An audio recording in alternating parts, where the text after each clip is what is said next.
Waalaikumsalam warahmatullahi wabarakatuh. Alhamdulillahirabbil alamin.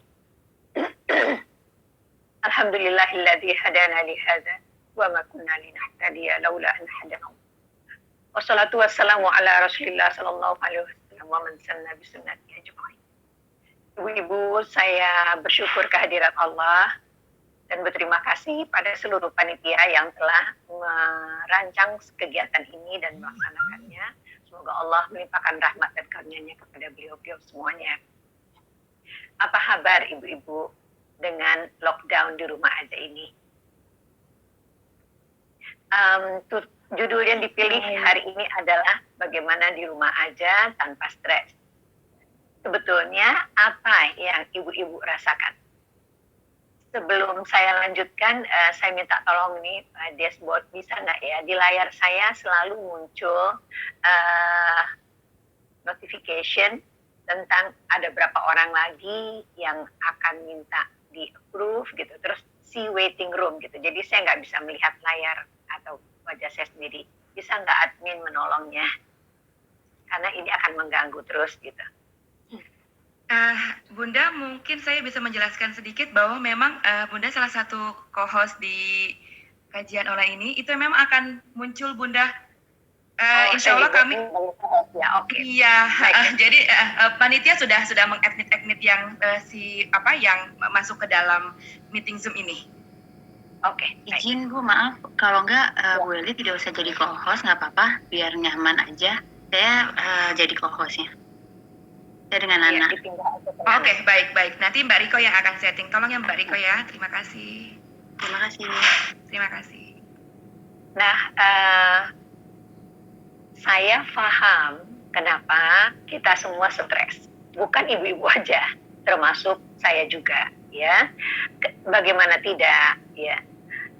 Bencana ini kan bukan hanya menimpa kita, keluarga kita, kelurahan kita, kecamatan, kabupaten, negeri, ya, provinsi, negeri, tapi juga seluruh dunia kan ya. Jadi anak-anak di rumah semua, ya. Kita biasanya ngirim 8 jam sampai 10 jam baru sampai anak di rumah kembali. Sekarang anak-anak kutok-kutok di sekitar kita semuanya, ya. Tadinya kita punya me time, sekarang nggak ada. Terus kemudian bagi ibu dan bapak yang bekerja, sekarang bekerja di rumah, ya. Belum hal-hal lainnya, ya. Barangkali bapak ibu juga punya orang tua kayak saya di rumah.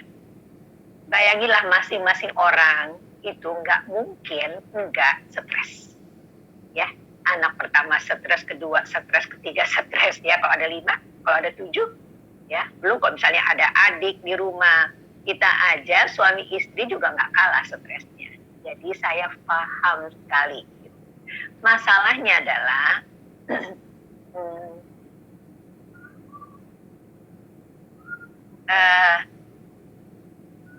Anda mengenali nggak perasaan apa saja yang bersamaan dengan stres itu? Semoga Anda tadi udah diingetin atau udah dikasih tahu lebih dulu bahwa Anda harus sepatutnya menyiapkan kertas dan pulpen, ya. Karena saya bukan hanya ceramah begitu aja, saya ingin melibatkan Anda dalam pembicaraan kita hari ini walaupun cuma 1 jam. Nah, boleh nggak sekarang tolong tulis dulu gitu semua perasaan Anda dengan cepat, ya. Nah, saya boleh nggak ajak Yasmin ngobrol? Boleh Bunda. Oke.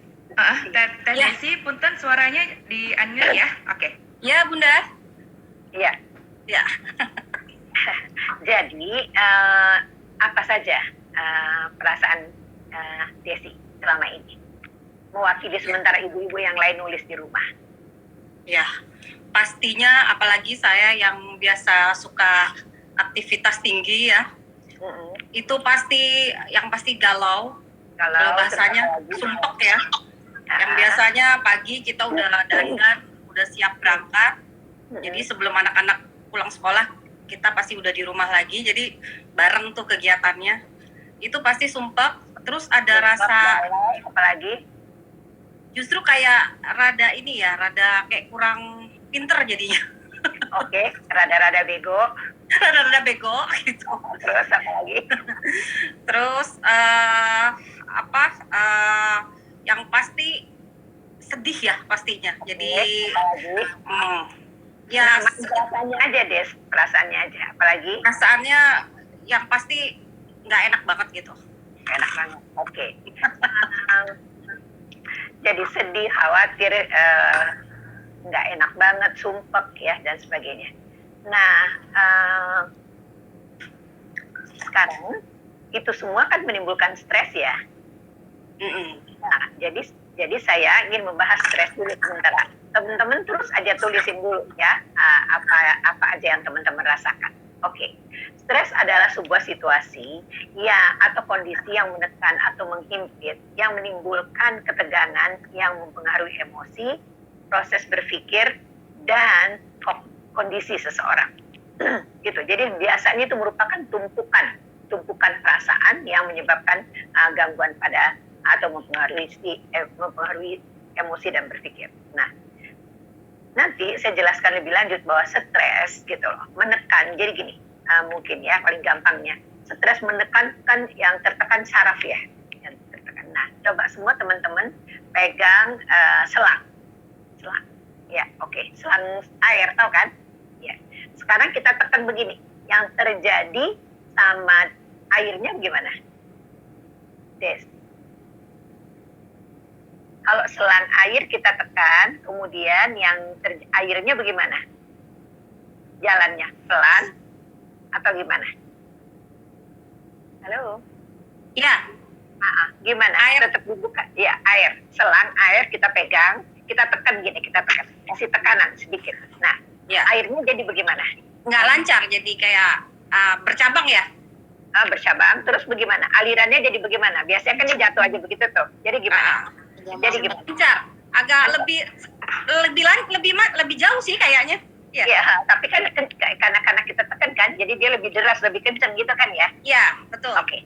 Jadi untuk gampangnya begini, ini perasaan ini tadi nih menekan saraf itu, menekan pembuluh darah. Saraf itu berpembuluh darah, ya. Nah, ditekan begini, jadi tekanan darahnya kan jadi tinggi.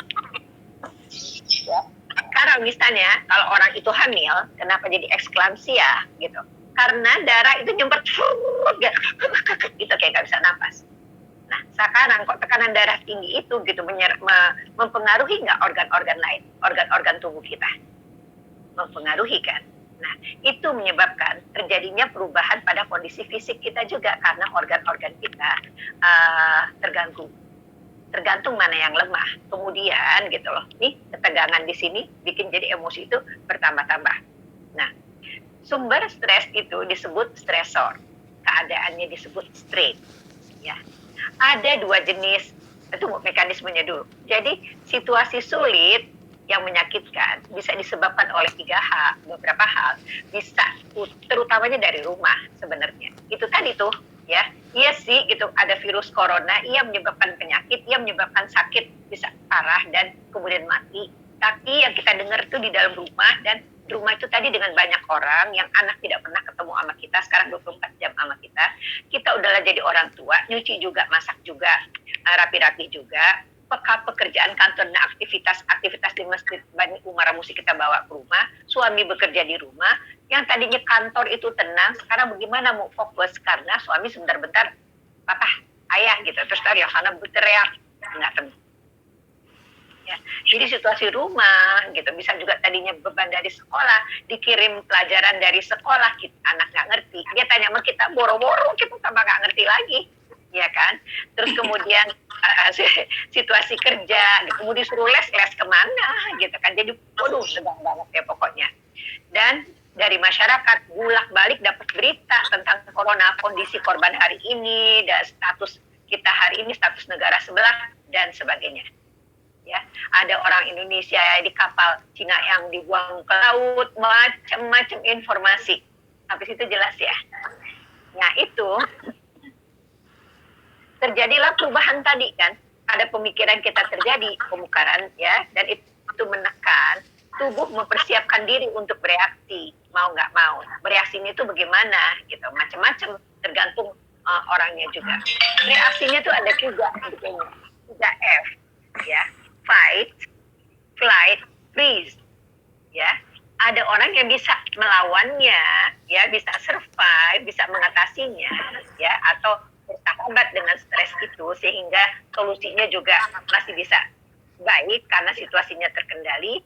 Bisa juga dia bodoh cuek deh gue capek banget deh, flight, ya, mengabaikan masa bodoh, atau beku, ya, nggak ada pengaruhnya lagi, mau apa kayaknya apa udah kayak orang kayak beku aja gitu.